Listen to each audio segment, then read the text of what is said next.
Bonjour, est-ce que vous auriez le tableau pour calculer notre pourcentage?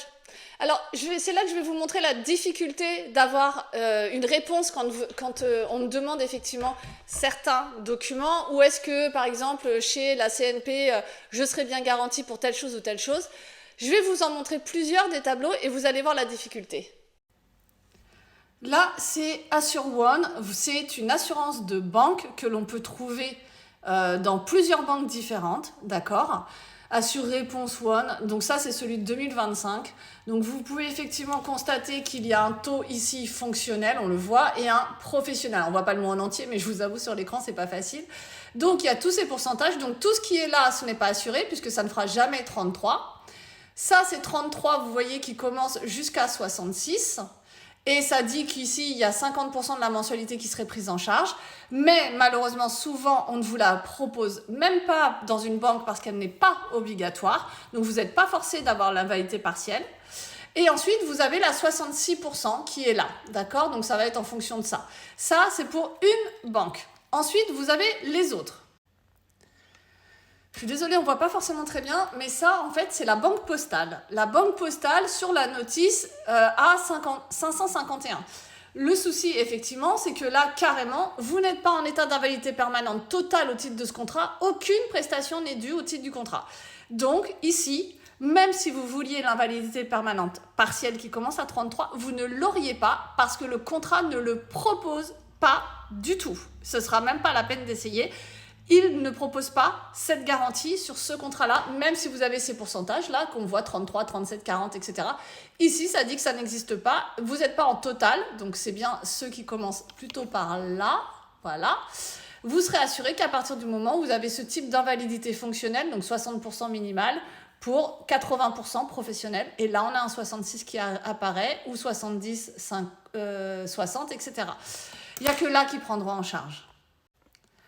Là, c'est le tableau de la CACI, du LCL, puisque vous êtes très nombreux aussi à avoir cette banque-là et ce contrat-là. Eh bien, encore une fois, 60-30, ça commence à 48. En fait, ça dit que si le taux d'incapacité sur la base du tableau est égal ou supérieur à 66, les prestations de l'assureur sont maintenues, mais vous n'avez pas d'invalidité permanente partielle sur la CACI, en tout cas sur ce contrat-là. Parce qu'encore une fois, il y a des tonnes de notices différentes. On passe à la Massif. Donc, la Massif, eux, c'est carrément, il n'y a pas de tableau, sur ce contrat-là en tout cas.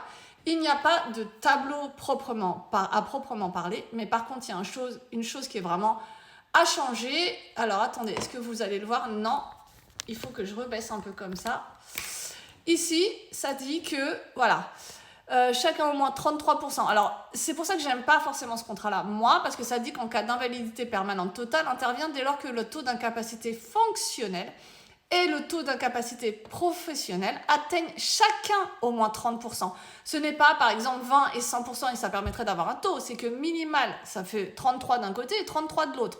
C'est pas gagné. Et si votre État justifie que ces deux taux soient chacun d'au moins 33 et que l'un des deux taux est d'au moins 50%, nous prendrons en charge. Donc déjà, ça veut dire qu'il faut que vous soyez au minimum à 33%, soit sur le fonctionnel, soit sur le professionnel, et qu'il vous faut un 50% en professionnel ou en fonctionnel pour que ce contrat-là de la Massif vous indemnise. Et comment il vous indemnise? Eh bien, il vous indemnise avec cette formule dont j'ai beaucoup parlé, dont je vous ai fait un exemple chiffré. Donc, autant dire que oui, c'est très connu, la Massif, il n'y a pas de problème avec ça.